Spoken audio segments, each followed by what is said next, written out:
नमस्कार, मैं भास्कर तिवारी। आप देख रहे हैं यूपीन्यूज़क्लिप.com। मैं इस समय हूँ अयोध्या ज़िले के ब्लॉक बीकापुर के ग्राम सभा उमरनी पिपरी में। हमारे साथ मौजूद हैं यहाँ के प्रधान जी।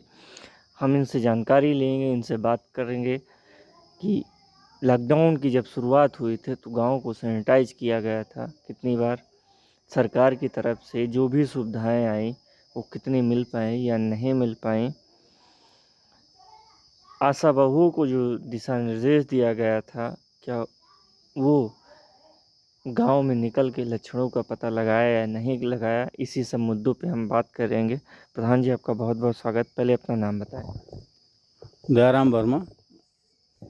प्रधान जी, लॉकडाउन शुरुआत हुई थी, उसी समय आप जीत के आए थे, तो गांव में कितनी बार सैनिटाइज किया गया?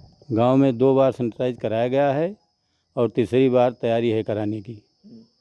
ये दवा जो मिलती है सैनिटाइज जिससे करा रहे हैं आप दवा से, ये ब्लॉक से मिली है कि अपने मदद से खरीदें? नहीं, ब्लॉक से मिली है। ब्लॉक से मिली। जी तो दोनों बार ब्लॉक से मिली? जी, दोनों बार ब्लॉक से मिली है।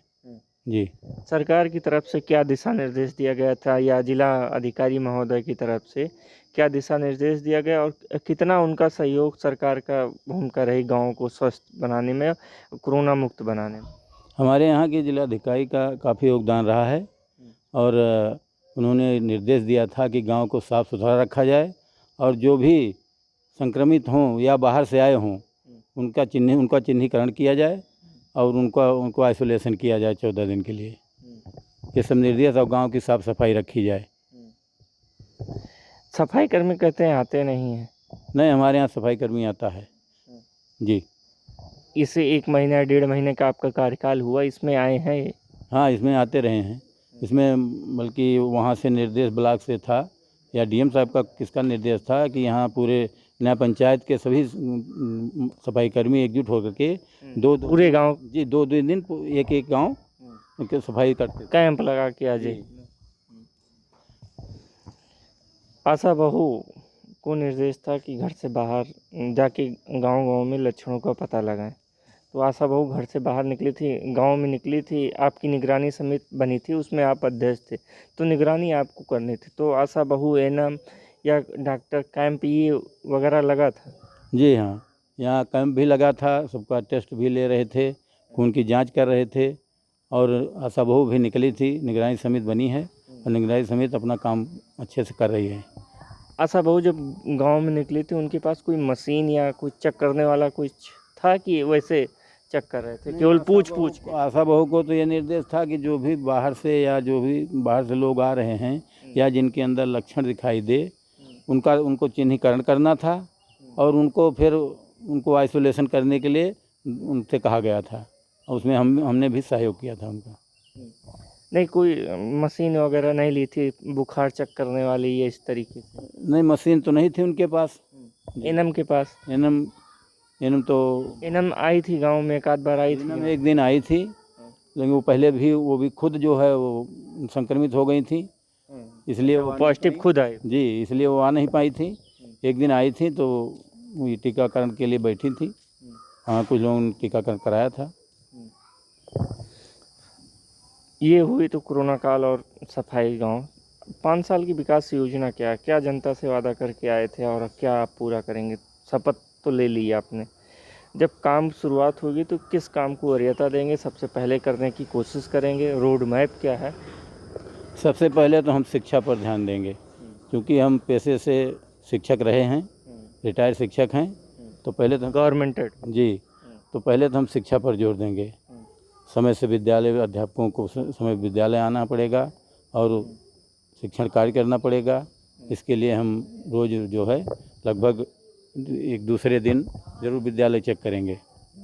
और जहाँ तक विकास की बात है तो जो भी खड़ंजा नालियाँ शेष बची हैं उनका निर्माण करवा करके नालियों को साफ़ सुथरा रखेंगे और जितने भी तालाब खुदाई के लिए चिन्हित किए गए हैं उनका भी जल्दी से जल्दी 5 साल में हम उनको सौंदर्यीकरण करा के तैयार करेंगे।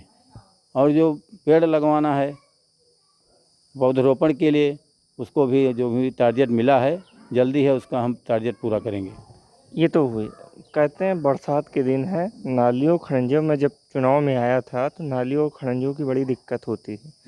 पानी बरसात भर जाते हैं, पानी बरसात के पानी जल भराव हो जाता है, लोगों को निकलने में दिक्कत होती है। नालियाँ जो बनी थी वो पूरी तरीके से डैमेज हो चुकी हैं, टूट चुकी हैं, और सफाई कर्मी ना आने की वजह से 5 साल पिछले का कार्यकाल जो भी रहा उसमें सफाई कर्मी दिखाई नहीं पड़ते हैं। अब आप कह रहे हैं दिखाई पड़ते हैं ना, लेकिन नालियों की सफाई नहीं हो पाती। इस सब नालियों और रास्तों को लेके क्या करेंगे?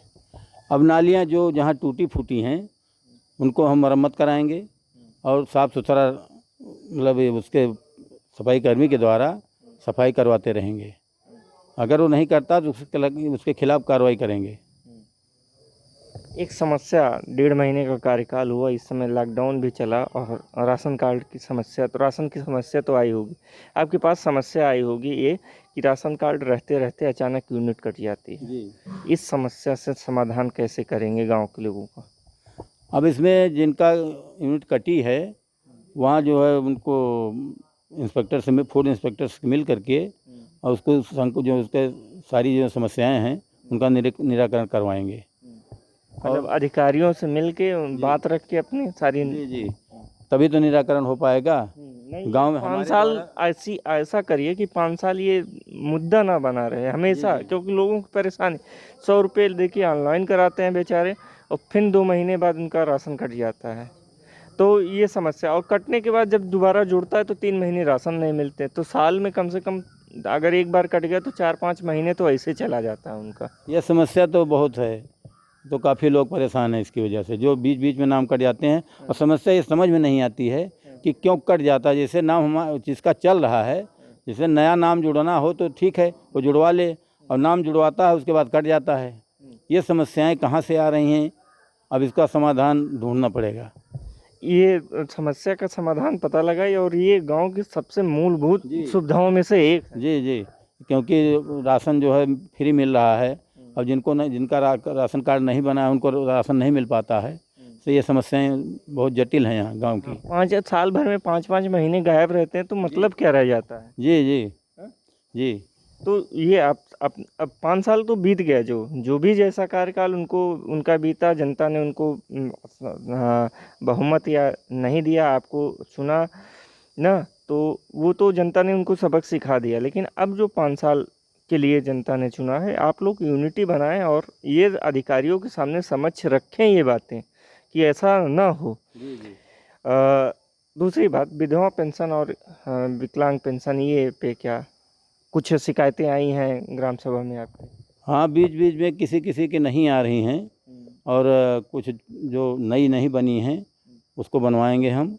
और जिनका नहीं आ रहा है वहाँ विकास भवन जा करके पता लगा के क्यों नहीं आ रही है, और जल्दी से जल्दी उनका हम पेंशन भिजवाएंगे। चलिए, बहुत बहुत धन्यवाद आपका हमारे साथ जुड़ने के लिए। ये थे ग्राम सभा उमरनी पिपरी के प्रधान जी, जिससे हमारी बात हुई। एक समस्या तो बहुत विकट समस्या है कि राशन कार्ड होते हुए भी अचानक यूनिट कट जाती है। यूनिट का मतलब कि अगर 5 व्यक्ति हैं तो 5 यूनिटें होती हैं, उसी में से 2 व्यक्तियों का राशन कट गया तो बड़ी समस्या आती है। एक बार कटने के बाद दोबारा ऑनलाइन कराता है तो कम से कम 15 महीने भर वो उसको समझते हुए लग जाता है कि ऑनलाइन कहाँ कराना, क्योंकि गांव के लोग पढ़े लिखे नहीं होते हैं, अनपढ़ तबके के लोग होते हैं, बहुत ज़्यादा नॉलेज नहीं होती है। 100 रुपये खर्च करके ऑनलाइन कराते हैं, उसके बाद 3 महीने तक उनको राशन नहीं मिलता है।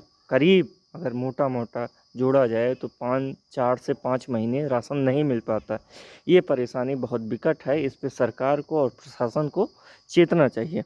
दूसरी बात, प्रधान जी ने 5 साल में वादा किया है कि हम शिक्षा को बेहतर बनाएंगे, क्योंकि गांव की जनता जब पढ़ेगी तभी बढ़ेगी, इनका मानना है। और पेशेवर मास्टर भी अध्यापक भी रह चुके हैं, इसलिए शिक्षा पे बेहतर काम करना चाहते हैं। ये नाली खड़ंजा जो भी समस्या है उसे दुरुस्त कराने का काम करेंगे।